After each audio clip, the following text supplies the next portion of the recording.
For more information, please visit our website www.scienceworld.in.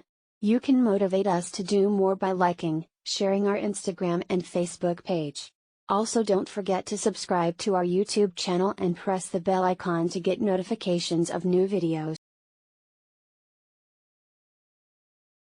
Hello everyone, मेरा नाम तुषार भारद्वाज और ये आपका अपना फेवरेट चैनल साइंस वर्ल्ड। आज की वीडियो में हम डिस्कस करने वाले हैं कॉनकेव और कॉन्वेक्स मिरर के बारे में। जैसा कि हम सब जानते हैं कि मिरर जो होते हैं वो दो पार्ट में क्लासीफाई किए जाते हैं, प्लेन मिरर और स्फेरिकल मिरर। आज की वीडियो में हमारा टारगेट रहेगा स्फेरिकल मिरर को कवर करना, क्योंकि स्फेरिकल मिरर के दो पार्ट होते हैं, कॉनकेव और कॉन्वेक्स। सबसे पहले हम डिस्कस करने वाले हैं कॉनकेव मिरर के बारे में। कॉनकेव मिरर, देखिए कॉनकेव मिरर का एक और नाम होता है और वो क्या है? कन्वर्जिंग। यहां पर लिख लेते हैं हम उसको,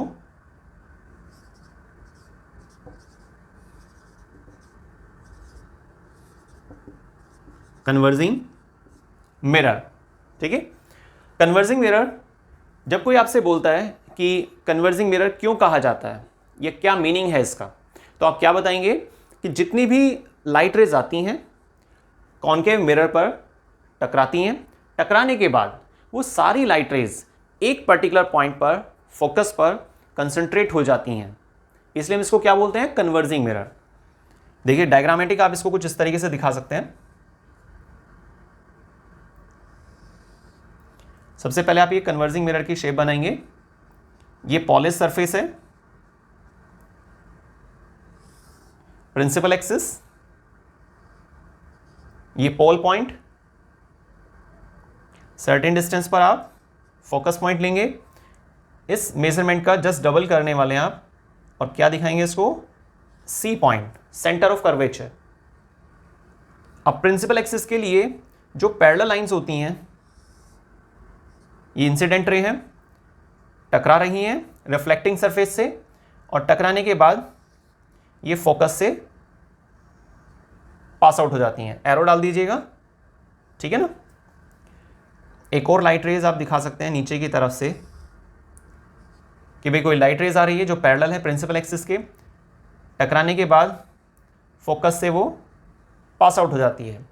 तो ध्यान से देखिएगा, जितनी भी लाइट रेज आ रही हैं जो प्रिंसिपल एक्सिस के पैरेलल हैं, वो सभी की सभी लाइट रेज फर्स्ट स्ट्राइक करती हैं रिफ्लेक्टिंग सरफेस से कॉनकेव मिरर की, और टकराने के बाद फिर वो वापस जब सेम मीडियम की तरफ आती हैं, ठीक है, वापस जब सेम मीडियम की तरफ आती हैं तो फोकस पॉइंट से गुजरती हैं। तो देखने पर ऐसा लगता है कि सारी की सारी रेज एक पर्टिकुलर पॉइंट पर कन्वर्ज हो रही हैं, मींस एक पर्टिकुलर पॉइंट पर मिल रही हैं, इसलिए हम इसे क्या बोलते हैं? Converging mirror.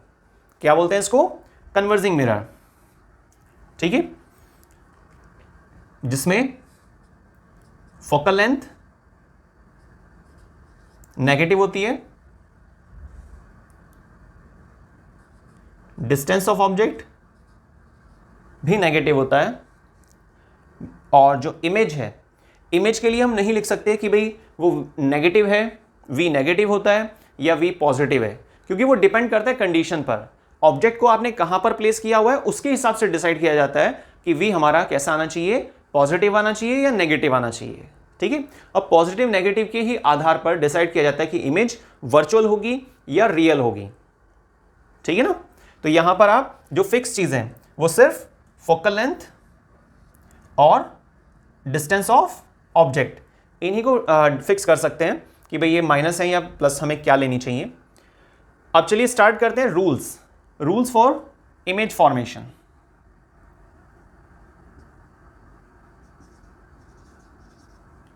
Rules for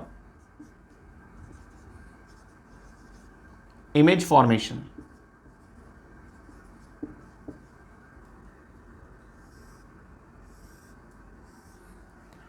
image formation के लिए क्या रूल्स हो सकते हैं? कॉनकेव मिरर में number first rule,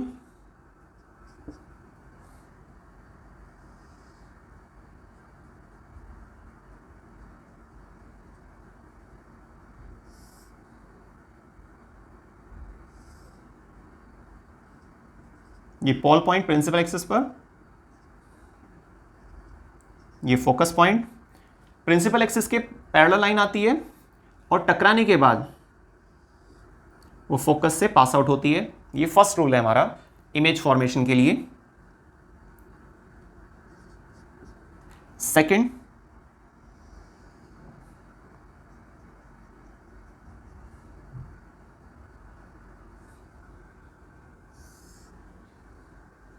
principal axis, pole point, focus point, just double करेंगे आप तो C point, centre of curvature. Object के हेड से रेज स्टार्ट होती हैं, ऑब्जेक्ट नहीं दिखाना होता है। रूल्स में कभी भी हम ऑब्जेक्ट को प्लेस नहीं करते हैं, सिर्फ हम रे डायग्राम बना रहे हैं, वो भी किस बेसिस पर कि भाई हमारे पास अगर कोई क्वेश्चन आता है कि ऑब्जेक्ट को आपने इस लोकेशन पर प्लेस किया हुआ है तो इमेज कहाँ बननी चाहिए और उसकी नेचर क्या होनी चाहिए, है ना। लेकिन अभी हम क्या कर रहे हैं, रूल्स देख रहे हैं, जिन रूल्स का इस्तेमाल करने के बाद हम इमेज फॉर्मेशन को समझ पाएंगे कि इमेज कहाँ बननी चाहिए और ऑब्जेक्ट कहाँ प्लेस होता है, वो क्वेश्चन में गिवन होगा, उसी के आधार पर फिर आप इमेज को बना सकेंगे। सेकंड रूल, ऑब्जेक्ट के हेड से रेज स्टार्ट करनी है, फोकस से पास आउट करनी है और फिर पैरेलल बनानी है।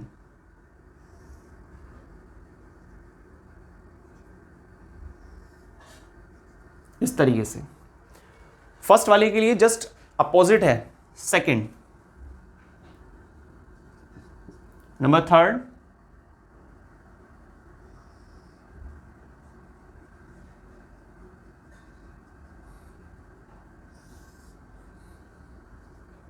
ये pole point, focus point, C centre of curvature. Object के हेड से रेज स्टार्ट होंगी, सेंटर से क्रॉस करते हुए मिरर तक पहुंचती है रेज, टकराकर वापस उसी पोजीशन पर आ जाती है जहां से वो चलनी स्टार्ट हुई थी। तो स्टार्टिंग और एंडिंग सेम है, इसलिए एक ही लाइन पर आपने डबल एरो दिखा देना है, जिससे ये पता चल जाता है कि हाँ रेज जा रही है, टकरा रही है, टकराकर वापस आ रही है उसी पॉइंट से जहां से रेज एक्चुअल में स्टार्ट हुई थी। तो ये हमारे पास तीसरा रूल था। और लास्ट नंबर 4, हालांकि 4 कुछ खास यूज नहीं होता है पर फिर भी बना लेते हैं इसको।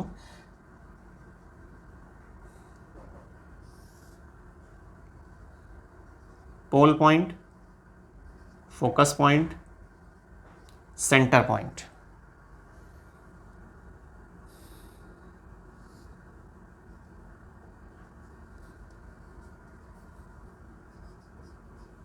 ठीक है, तो ये हमारे पास angle of incidence angle of reflection के बराबर होता है, ये हम सब जानते ही हैं पहले, वो हमने लास्ट वीडियो में जब लिया था इंट्रोडक्शन कि भाई मिरर्स में किस तरीके से क्या होता है, रिफ्लेक्शन और रिफ्रैक्शन में क्या डिफरेंस है, तो वहां पर भी मैंने आपको समझाया था। तो याद रखिएगा कि angle of incidence angle of reflection के हमेशा बराबर होता है, ये रिफ्लेक्शन के रूल में आता है। अब हमने ये 4 रूल जो भी देखे हैं, अब हम क्या करने वाले हैं, इन रूल्स का इस्तेमाल करने वाले हैं कि किस तरीके से रूल को इस्तेमाल किया जाता है इमेज फॉर्मेशन के लिए। ठीक है, फर्स्ट हम क्वेश्चन लेंगे।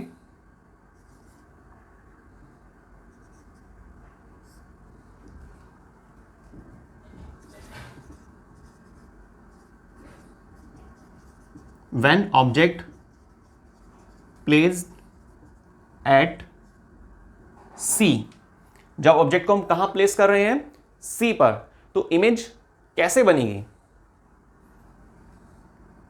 कौन से केस में। मैंने यहां पर केस नहीं लिखा है क्योंकि बात चल रही है किस चीज की, कॉनकेव मिरर की। यहां पर मैंने हेडिंग डाल दिया है उसका, थोड़ा आप इसको कुछ हाईलाइट सा कर दीजिए, कंफ्यूजन नहीं होगा आपको इससे। तो ऑब्जेक्ट को कहां पर प्लेस कर रहे हैं हम, सी पर प्लेस कर रहे हैं, और कॉनकेव मिरर के केस में अब आपको इमेज बनानी है। इमेज किस तरह से बनेगी, सबसे पहले आप क्या करने वाले हैं, कॉनकेव मिरर की एक ऐसे शेप बनाइएगा, पॉलिशिंग करना है, principal axis, pole point, focus point, centre of curvature. देखिए क्वेश्चन में क्या दिया हुआ था, हमें ऑब्जेक्ट को प्लेस करना है, सी पर प्लेस करना है।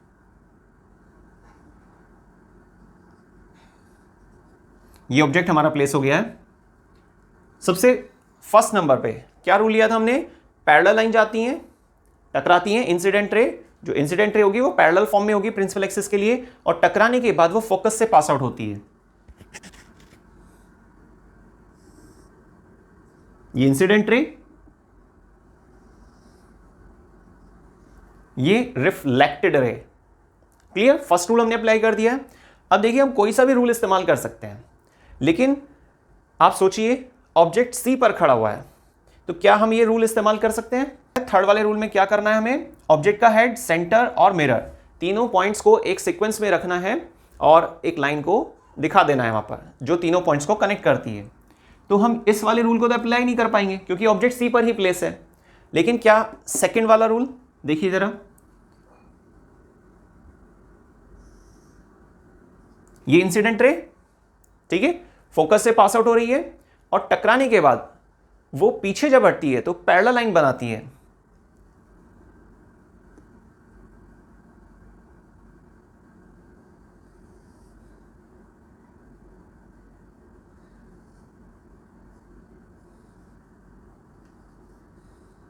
ये सी थोड़ा साइड करके लिख देते हैं।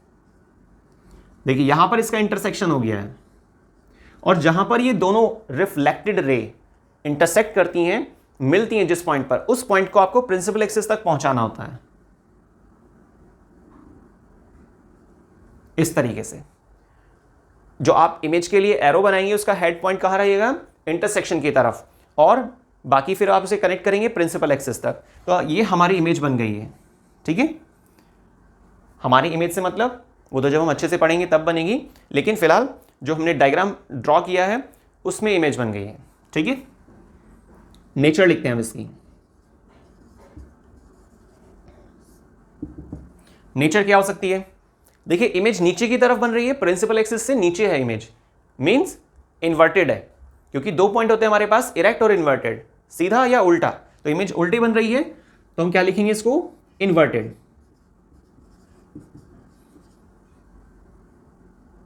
नेक्स्ट पॉइंट क्या आएगा हमारे पास?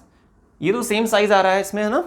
बाकी आप स्केल की मदद से भी चेक कर सकते हैं, तो यहां पर सेम साइज डाल देंगे, अदरवाइज ये एनलार्ज और डिमिनिश का पॉइंट है।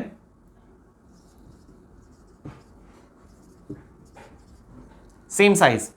अब बात आती है यहां पर रियल और वर्चुअल की, तो ध्यान से देखिएगा, इमेज पोल पॉइंट के लेफ्ट में बन रही है। इमेज किस साइड बन रही है? लेफ्ट साइड में। और मिरर के केस में, चाहे वो कॉनकेव मिरर हो चाहे फिर कॉन्वेक्स मिरर हो, तो अगर लेफ्ट साइड इमेज बनती है तो हम उसको क्या बोलते हैं? Real image. क्या बोलते हैं उसको? Real image.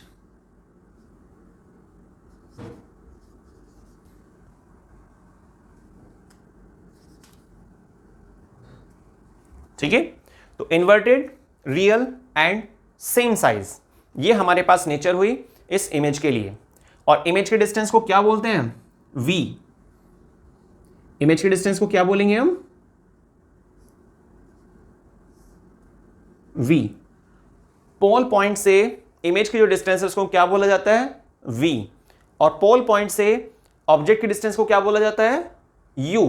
तो u means distance of object और v means distance of image.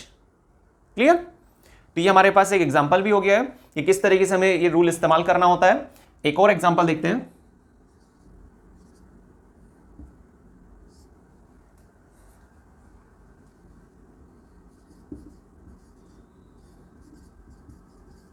When object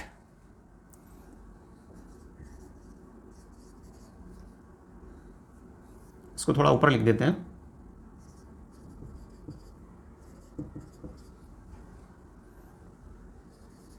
placed between, इस बार हम क्वेश्चन कौन सा लें? ऑब्जेक्ट को हमने प्लेस किया हुआ है बिटवीन एफ एंड पी, ठीक है, एफ एंड पी लेते हैं। व्हेन ऑब्जेक्ट प्लेस्ड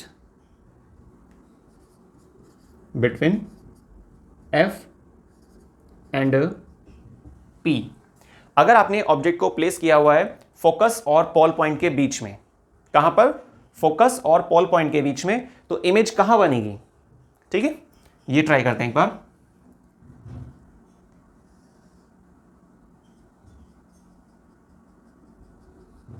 सबसे पहले तो वही आपको कॉनकेव मिरर की शेप बनानी है।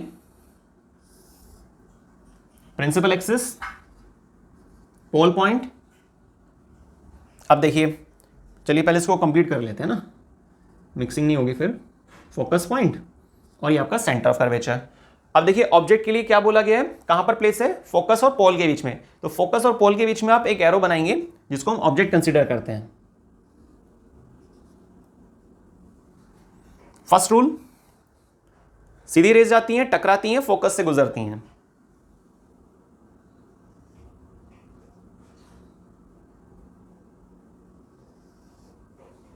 ठीक है। अब नेक्स्ट हम रूल इस्तेमाल करने वाले हैं नंबर थर्ड। ऑब्जेक्ट के हेड से रेज स्टार्ट होती है, सेंटर क्रॉस करते हुए कहां तक पहुंचती हैं, मिरर तक। तो 3 पॉइंट्स को हमें सीक्वेंस में रखना होता है, ऑब्जेक्ट का हेड, सेंटर और मिरर।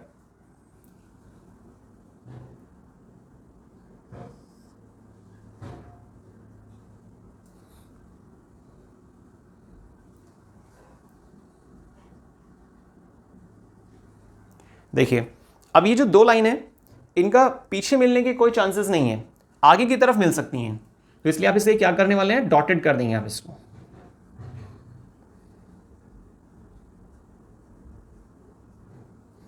और जहां पर भी ये रेज इंटरसेक्ट करती हैं,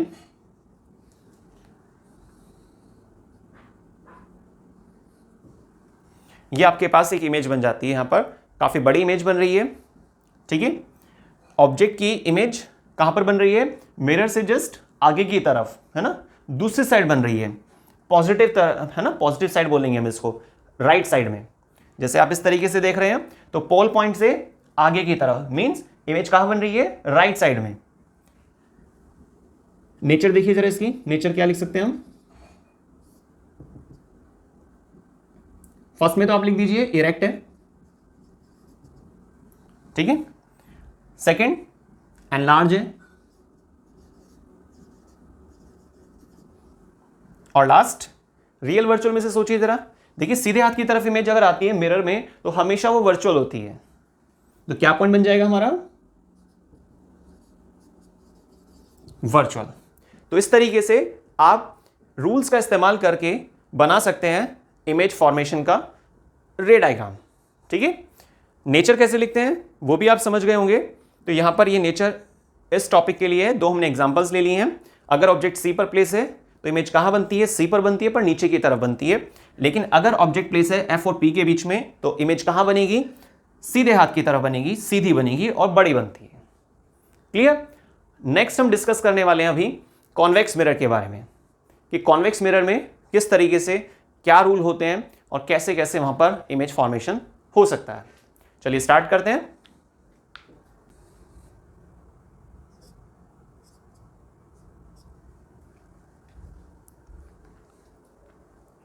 ठीक है, अब हम डिस्कस करने वाले हैं कॉन्वेक्स मिरर के बारे में। सबसे पहले तो देखिए कॉन्वेक्स मिरर का दूसरा नाम क्या होता है,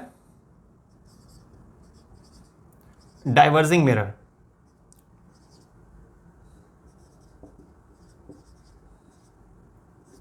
क्या बोलते हैं इसको, डाइवर्जिंग मिरर।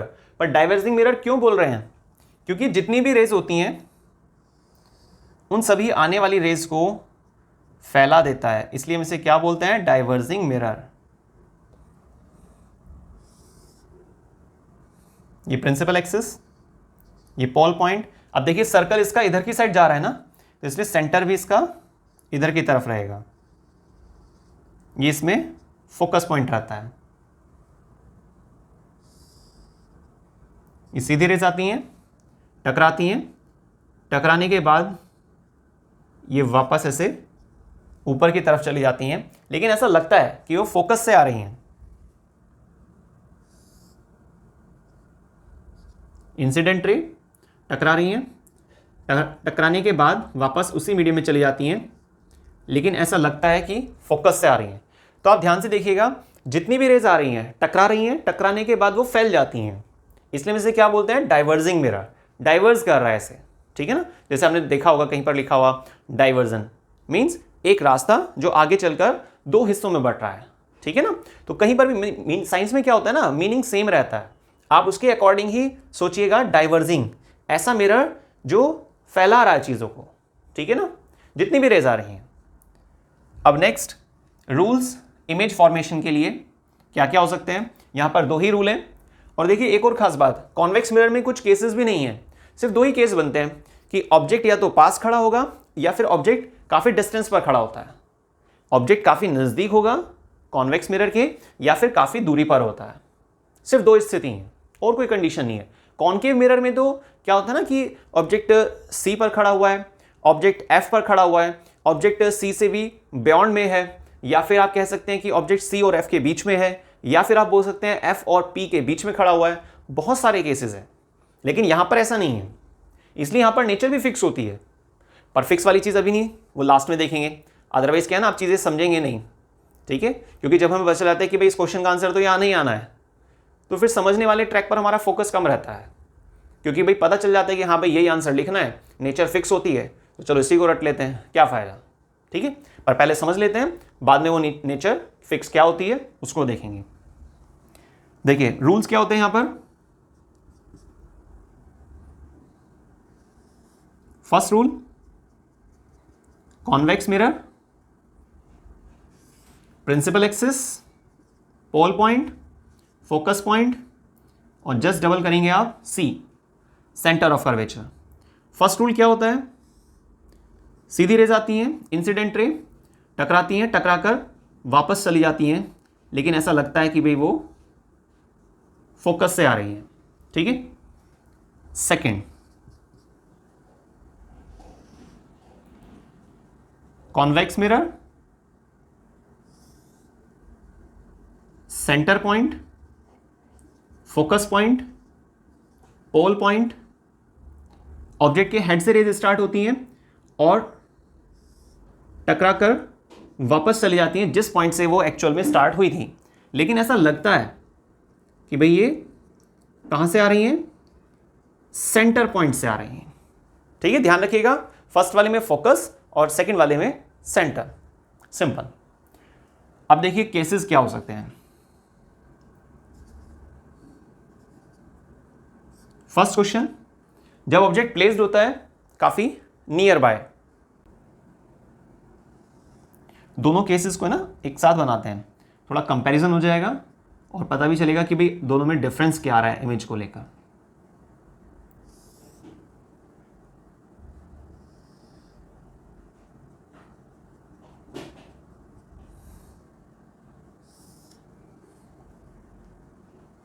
ये सेंटर पॉइंट, ये फोकस पॉइंट, ये पोल पॉइंट, सेम इसी तरीके से pole point, focus point, centre point, ठीक है।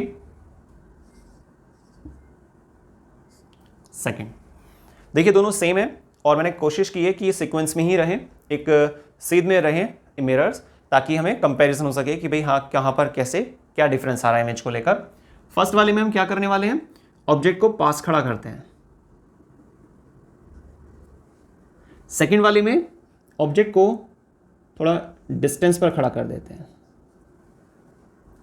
देखिए फर्स्ट वाले में क्या होता है, फर्स्ट रूल, सीधी रेज जाती हैं, टकराती हैं, टकराकर वापस चली जाती हैं, लेकिन ऐसा लगता है कि भाई वो रेज फोकस से आ रही है, ठीक है। ऐसा लगता है कि जैसे रेज फोकस से स्टार्ट हुई थी। सेकंड रूल क्या होता है, ऑब्जेक्ट के हेड से रेज स्टार्ट होती हैं और सेंटर तक पहुंचाना होता है इसको।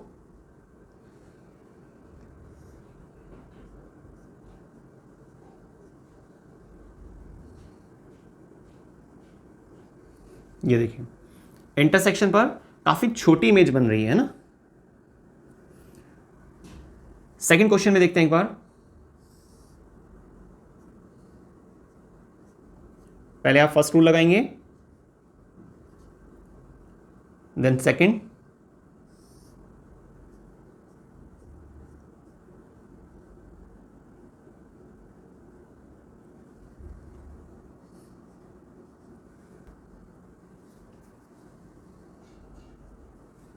ध्यान से देखिएगा, जब हम सेकंड रूल अप्लाई कर देते हैं, ठीक है,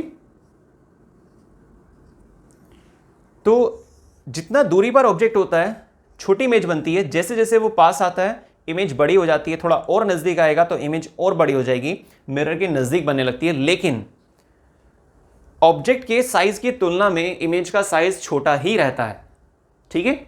यहां पर बड़ी इमेज नहीं बनेगी कभी भी, हमेशा छोटी इमेज बनेगी, सीधी इमेज बनेगी और वर्चुअल इमेज बनेगी, ये फिक्स होता है। तो दोनों में अगर आप नेचर लिखेंगे तो सेम ही रहता है वो, और वो क्या है, फर्स्ट वर्चुअल।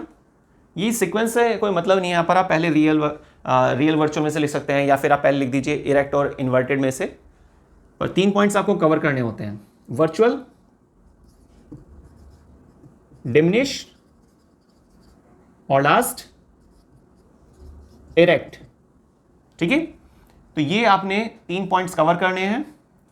जो हमारे पास नेचर फिक्स है कॉन्वेक्स मिरर के लिए, कॉन्वेक्स मिरर जिसको हम क्या बोलते हैं, डाइवर्जिंग मिरर। यहां पर फोकल लेंथ हमेशा कैसे रहती है, सोचिए, राइट साइड में फोकस पॉइंट बना हुआ है ना, इसलिए पॉजिटिव, यू नेगेटिव, ऑब्जेक्ट की डिस्टेंस, और वी भी फिक्स होता है, कैसा रहेगा, पॉजिटिव। तो ये चीजें भी फिक्स होती हैं। डिस्कस करते हैं एक बार यूजेस को लेकर। कॉन्केव मिरर, कॉन्केव मिरर का यूज किया जाता है डेंटिस्ट के द्वारा, क्योंकि कॉन्केव मिरर छोटी इमेज भी बना सकता है और बड़ी इमेज भी बना सकता है, ठीक है। तो एनलार्ज करने का ऑप्शन, इमेज के साइज को ऑब्जेक्ट के साइज के बेस पे जो इमेज बनती है उस इमेज को बड़ा देखने का ऑप्शन हमारे पास सिर्फ कॉन्केव मिरर में होता है।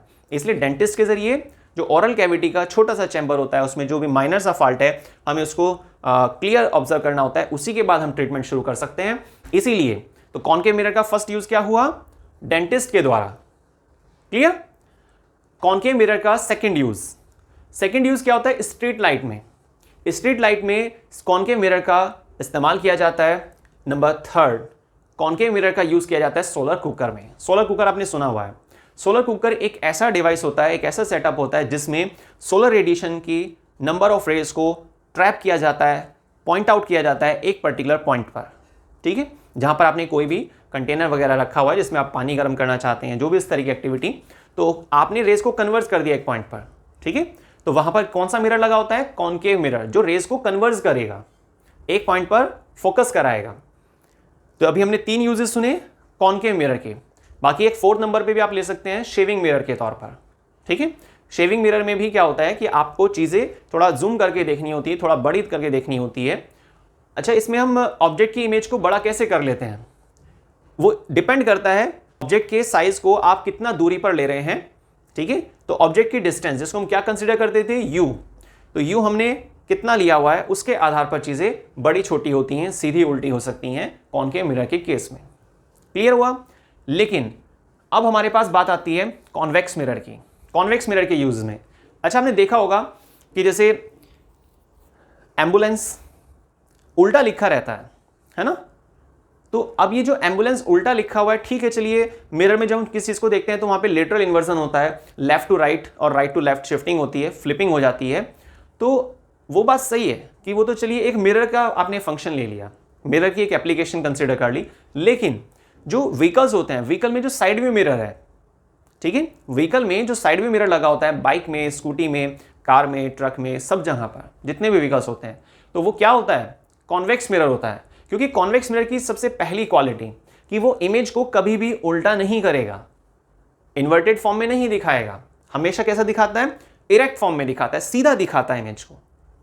होना भी चाहिए भाई। आपने साइड व्यू मिरर में आपने अगर कॉन्केव वाले सेक्शन को यूज किया हुआ था, तो सोचिए इमेज उल्टी दिखाई दे रही है, तो कैसे आप हैंडल कर पाएंगे, कैसे डिसीजन ले पाएंगे? आप तो डिसीजन लेने की लायक ही नहीं रह पाएंगे, क्योंकि व्यक्ति क्या है ना, बड़ा डिस्टर्ब हो जाएगा जब उसे लगेगा कि साइड व्यू मिरर में देख रहा है और पीछे से कोई व्यक्ति आ रहा था, ठीक है, और उल्टा आ रहा है। समझ पा रहे हैं ना, बड़ा अलग सिचुएशन हो जाएगी वो। तो कॉन्केव मिरर का इस्तेमाल नहीं किया जाता है, कॉन्वेक्स मिरर का इस्तेमाल किया जाता है साइड व्यू मिरर में, व्हीकल्स में, क्लियर।